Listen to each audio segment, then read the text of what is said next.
এই স্যারের দেখে টাকা দিয়েছি, টাকা যে টাকা ফেরত দিছে, বলছি যে টাকা দেন, নাহলে আরে ডাকবেন, পরে যে টাকা দিছে এখন আর বলতাছে সেই কর্মচারী পালাই গেছে। উনি 2000 টাকার ওষুধ কিনেছেন, ফিরে দেওয়ার সময় 800 টাকা ফিরে দিয়েছে, মানে কি 400 টাকা বলে স্যার। আপনি বললেন তো প্যাকেট চিনে দিয়েছে, আপনি দেখেছেন? সারাদিন আপনি কি করেন তাহলে এখানে দাঁড়িয়ে থেকে? আপনার নাম কি? থামেন দাঁড়িয়ে বলে তো শেষ হলো না। বাঙালি ব্যবসা, আপনি এখানে বাঙালি ব্যবসা আমি কথা বলতেছেন, আপনি কি কথা বলতেছেন? সব রেকর্ড আছে, আপনার ফটো আছে না?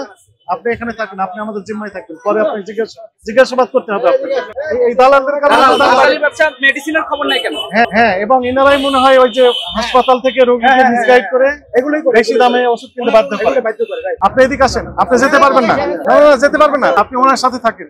বাঙালি ব্যবসায়ী ওষুধের দোকানের সামনে দাঁড়িয়ে আছে, জন্মাসী মেয়াদ শেষ, সালফিয়া এর তো মেয়াদ উত্তীর্ণ হয়ে গেছে, এটা তো মেয়াদ শেষ। ক্যাশ মেমো আছে আপনার কাছে?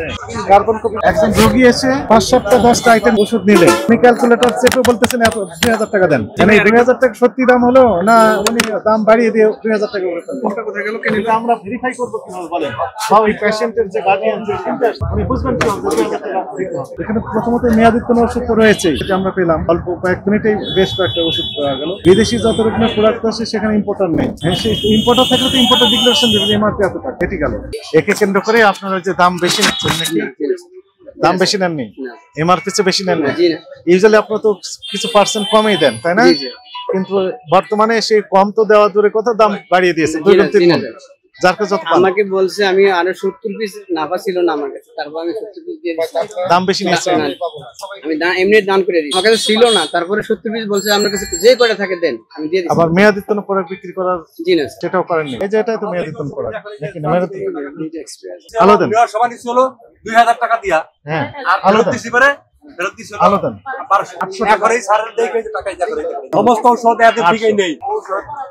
হিসাব কিতাব নাই, যে শুধুটা একটা যার দাম হলো 500 আর ফেরত দিছি আমাদের 250। এই যে গত 26 তারিখে ক্যাশ মেমো করে লিখে দিছে, ক্যাশ মেমো দেন এরা। মালিক কোথায়? এই ভদ্রলোক মোটামুটি খারাপ না, কিন্তু এত কর্মচারী বিশ্ব হারামি ভাই, এরা মন ধরা, এরা ক্যাশ মেমো এরা পর্যন্ত দেয় না। মালিক এই ভাই, আপনি ব্যবসায়ী না? আপনি ওষুধ ব্যবসায়ী? কোন ব্যবসা আপনার? এখানে এটাই ভাই লোক খারাপ না, এই লোক আমি মনে তো সমস্যা, এই লোক খারাপ না, এত কর্মচারী সে পালাই গেছে। আপনার লোক দিচ্ছেন প্যাকেটগুলো ছিঁড়ে নিয়ে আসি, আপনি পক্ষে বলতেছেন 3900 টাকার ওষুধ দিছি, এই করে ভাই এখন টাকা ফেরত দিতে জিজ্ঞাসা করে, তখন ডাক্তারের দিদি লেখে তখন দিছি দিলে কি না না কেউ। আপনার কোন দোকান? এই দোকান আমাকে ওইখান থেকে না পাঠান। না, উনি তো অস্বীকার করতেছেন। উনি কে আপনার? উনি বলতেছেন আপনি বড় ভাই। কোন দোকান আপনার? আপনি ওষুধের পক্ষে কথা বলছেন কেন? ব্যবসায়ীদের পক্ষে? এই শুনেন কাছে আসেন, আপনি এদিকে আসেন। আপনি লেখা আছে এখানে যে রিটার্ন দেওয়া হয় না, ডিক্লারেশন দিয়েছেন, আপনি কথা বলছেন কেন? আপনার নাম কি? থামেন দাঁড়িয়ে বলে তো শেষ হলো না। বাঙালি ব্যবসা, আপনি এখানে বাঙালি ব্যবসা আমি কথা বলতেছেন, আপনি কি কথা বলতেছেন? সব রেকর্ড আছে, আপনার ফটো আছে না? আপনি এখানে থাকেন, আপনি আমাদের জিম্মায় থাকবেন, পরে আপনি জিজ্ঞাসাবাদ করতে হবে আপনাকে। এই দালালদের কারণে বাঙালি ব্যবসা মেডিসিনের খবর নাই কেন? হ্যাঁ, এবং ইনারাই মনে হয় ওই যে হাসপাতাল থেকে রোগীকে মিসগাইড করে এগুলোই বেশি দামে ওষুধ কিনতে বাধ্য করে। আপনি এদিকে আসেন, আপনি যেতে পারবেন না, যেতে পারবেন না, আপনি ওনার সাথে থাকেন। বাঙালি ব্যবসায়ী ওষুধের দোকানের সামনে দাঁড়িয়ে আছে, আপনার তো অনেক অভিযোগ। আপনি এখানে বললেন এই যে বলে গেলেন এক কাস্টমার, ওনার সাথে তো খারাপ ব্যবহার করার কারণে আমি ওনারে বাদ ফিরিয়ে দিয়েছি। কি প্রতিকার দিয়েছেন তাকে?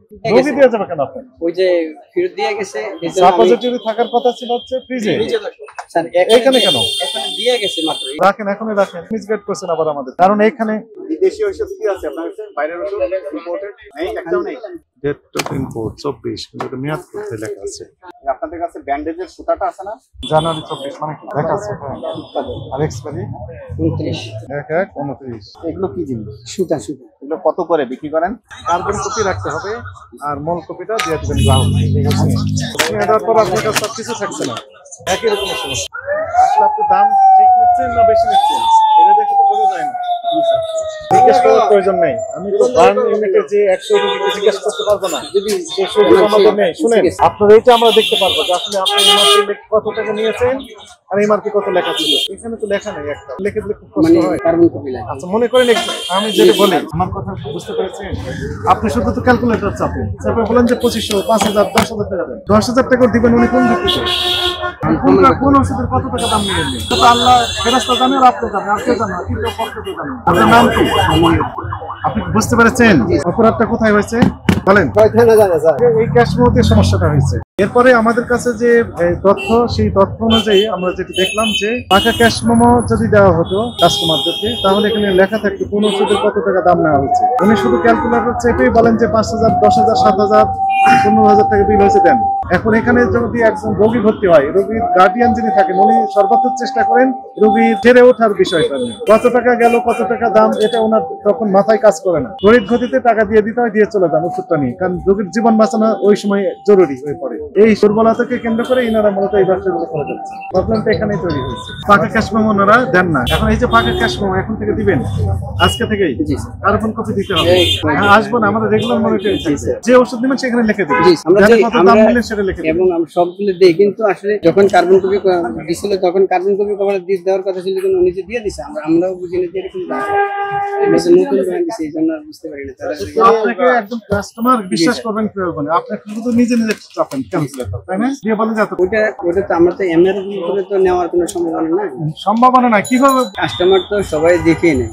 কি দেখে নেয়? এমআরপি দেখে নেয়। কোথায় এমআরপি দেখে? গায়ে তো ওনাকে আপনি ওইখান থেকে সেলস থেকে ওষুধ নিয়ে ওইখান থেকে যে কয়েকটা নেবেন সেটা এখানে নিয়ে এসে শুরু দেন। ওটা বক্স তো কাস্টমারকে এরকম ভাবে দেখান না। কাস্টমার দেখে এমন পরিবর্তন হয়েছে বলে তো কমপ্লেইন দিয়েছে আপনাদের নাম। ওই জন্য তো আমি ওনারে বিদায় করি, যে এই কাজ করছে তার জন্য ওনাকে বিদায় করি। আপনার অপরাধ বুঝতে পেরেছেন? কারেকশন হবেন এখন থেকে। আপনার লাইসেন্স আছে না? ড্রাইভ লাইসেন্স কোথায় আছে? উপরে আছে। ট্রেড লাইসেন্স লাইসেন্স আমার ছবি নিব। এরপরে যদি আবার অনিয়ম করেন তাহলে আপনি লাইসেন্স বাতিলের জন্য আমরা দেখব। এখানে ফার্মাসিস্ট কে? ফার্মাসিস্ট কে বাইরে আছে, সব সময় বাইরে থাকে। যখনই আসবো তখনই ফার্মাসিস্ট বাইরে থাকে। এবং এইসব জিনিস বিক্রি করা যাবে না এমআরপি ছাড়া। 1 নম্বর মেয়াদোত্তীর্ণ নেবুলাইজার, হ্যাঁ, এগুলো কিন্তু আপনারা দেখবেন এবং প্রত্যেক কাস্টমারকে রসিদ প্রদান করবেন, পরবর্তীতে জন্য একই অপরাধ আর না ঘটে। ঠিক আছে? ওইটা কি দেখেন তো, থার্মোমিটার, এটারও কোনো এমআরপি নাই মনে হয়। লেখা আছে এক একজনের কাছে এক একজন, কারো বলবেন 50 টাকা, কারো বলবেন 100 টাকা। আমরা এগুলো মিটফোটেও ধরেছি। না দিলে আপনি রাখতে পারবেন না, আপনাকে আইন মানতে হবে। আমি আপনাকে একটা দিব আর আপনি নেবেন সেটা তো হবে না। আপনি লাইসেন্সধারী প্রতিষ্ঠান, আপনাকে আইনের ভিতরে থাকতে হবে। ওই লাইসেন্সের যে শর্ত আছে এগুলো পড়ে দেখবেন ভালো করে। জরিমানা পরিশোধ আর এগুলো সব ছেড়ে দেন। বললে শাস্তি বেশি হবে, পানির দামও বেশি না যাবে না। আর তদারকি করে আমরা যে অনিয়মগুলো পেলাম, আইন অনুযায়ী আপনার 2 বছরের কারাদণ্ড অথবা 2 লক্ষ টাকা জরিমানা হতে পারে। ঠিক আছে? আপনাকে আজকে সতর্ক করে 2টি ধারায় 10,000 টাকা জরিমানা করা হলো। এবং ভবিষ্যতে যদি একই কর্মকাণ্ড করেন, আমরা যদি এগুলো আমাদের নজরে আসে, আমরা সর্বোচ্চ শাস্তি প্রদান করতে পারছি। ঠিক আছে? সব খবর, সব দিকের খবর দেখতে নিউজ ইনসাইডের সাথেই থাকুন, সাবস্ক্রাইব করুন।